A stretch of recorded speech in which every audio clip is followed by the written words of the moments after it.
Sometimes, we may feel that we have the world around us figured out and that there is nothing we haven't seen before. However, other times, things come along that remind us that it is indeed a strange world we live in and that there is still a lot out there we can't even imagine. The following are real-life stories that are as strange as fiction.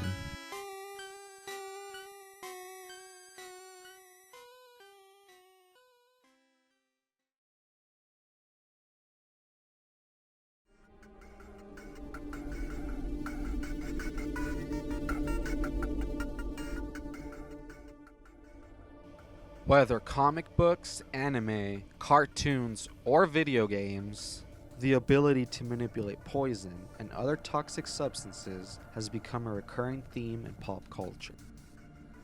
Of course, the idea of toxokinesis in real life is ridiculous. I mean, yes, there are creatures in our world who develop toxins within their body leading to their venomous or poisonous natures, but it can't possibly be true with humans, right? A human who can be toxic? On February 19th, 1994, at about 8:15 p.m., 31-year-old Gloria Ramirez, who was suffering from the effects of advanced cervical cancer, was brought into the emergency room of Riverside General Hospital by paramedics. She was extremely confused and suffering from tachycardia and Cheyne-Stokes respiration.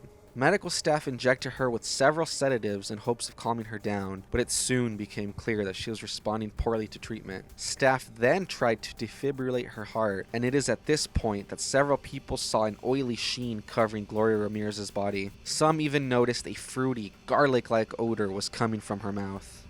Susan Kane, a registered nurse, attempted to draw blood from Gloria's arm and noticed an ammonia-like smell coming from the tube. When she passed the syringe to medical resident Julie Gorczynski, she noticed manila-colored particles floating in the blood. At this point, Susan Kane fainted, and not too long after, Julie Gorczynski complained about feeling nauseated before she too passed out. Maureen Welch, a respiratory therapist who was assisting in the trauma room, was the third to pass out, and it was at this point that staff was ordered to evacuate all emergency room patients to the parking lot outside the hospital. At 8:50 p.m., after 45 minutes of CPR and defibrillation, Gloria Ramirez was pronounced dead from kidney failure related to her cancer.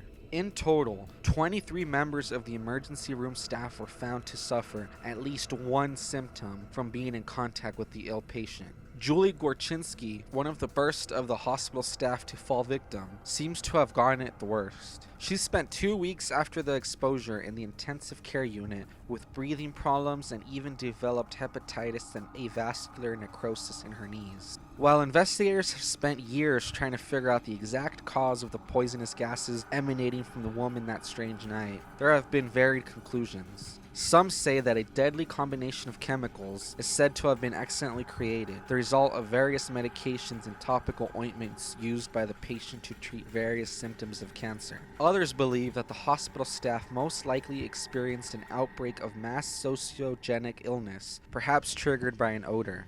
In other words, their stress and anxiety, coupled with the strange smell coming from the woman, led to them all feeling sick. However, various factors seem to contradict these ideas, and no clear explanation has ever been found. All that is known is that this dying woman, similar to some twisted comic book villain or cartoon creature, emitted some sort of toxic aura that made all those around her ill.